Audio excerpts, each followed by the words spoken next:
As one of the chief vaccine deniers, Senator Rand Paul, well, he tried to make Dr. Anthony Fauci into his personal punching bag today as they went head-to-head over the senator's bogus claims that the National Institutes of Health somehow played a role in funding research that led to the origins of the pandemic. And Dr. Fauci was definitely not having it.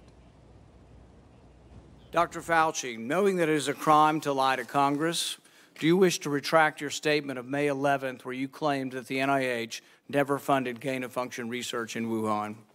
Senator Paul, you do not know what you are talking about, quite frankly, and I want to say that officially. You do not know what you are talking about. This is a pattern that Senator Paul has been doing now at multiple hearings based on no reality. He keeps talking about gain-of-function. This has been evaluated multiple times by qualified people to not fall under the gain-of-function definition. I have not lied before Congress. I have never lied, certainly not before Congress. You are implying that what we did was responsible for the deaths of individuals. I totally resent that. And if anybody is lying here, Senator, it is you. What is wrong with Rand Paul? Seriously. I know that's what you at home are thinking, because I'm thinking the same thing. What's wrong with him? What is he trying to prove? There's nothing to prove there, and he keeps embarrassing himself. Rand Paul, stop it. You look like an idiot. The lying, the misinformation, it's why we can't bridge the political gap, even though our lives are at stake, and you still have people who are acting like Rand Paul. So, Ashley, tonight to update the story, Rand Paul, who is often more parts performance artist than he is certainly medical doctor or United States Senator, went on Hannity to say he's going to ask for a criminal referral for Fauci for lying to Congress. Ashley, where do you put this? Is this the culture war on steroids? Is this a medical doctor, not just that, foremost public health expert of our times, and a recipient of the Presidential Medal of Freedom back when that had actual meaning? Is this just a guy who's being set up as a cultural straw man?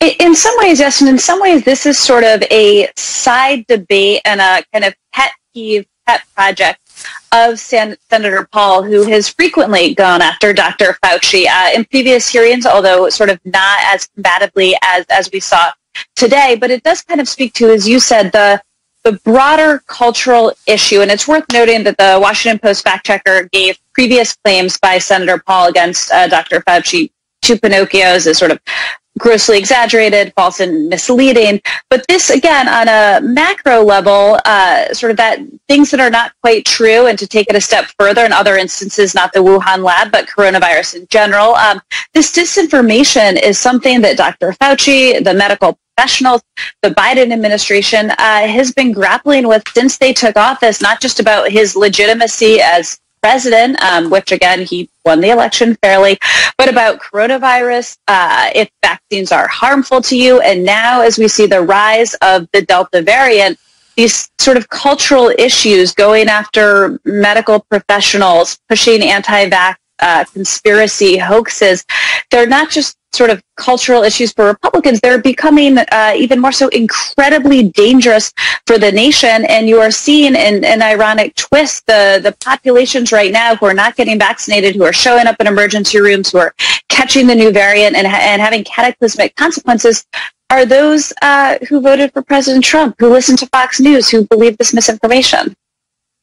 There is one other thing that I would just like to piggyback on to Ashley's point, which is that the clip of Rand Paul and Dr. Fauci is sort of indicative of the problem that the White House faces, in that clip, which does nothing to move the conversation around whether or not vaccines are effective and whether or not they should be taken. It's merely an argument back and forth about the origins of COVID. That clip is the clip that's going to be shared most prominently on Fox evening broadcasts, on Fox daytime, on conservative media, and on online platforms. That is the hurdle that the White House faces, that they have an information campaign, a disinformation campaign, but they also have information that's going out into the ether that gets prominently featured, but doesn't necessarily advance their objectives.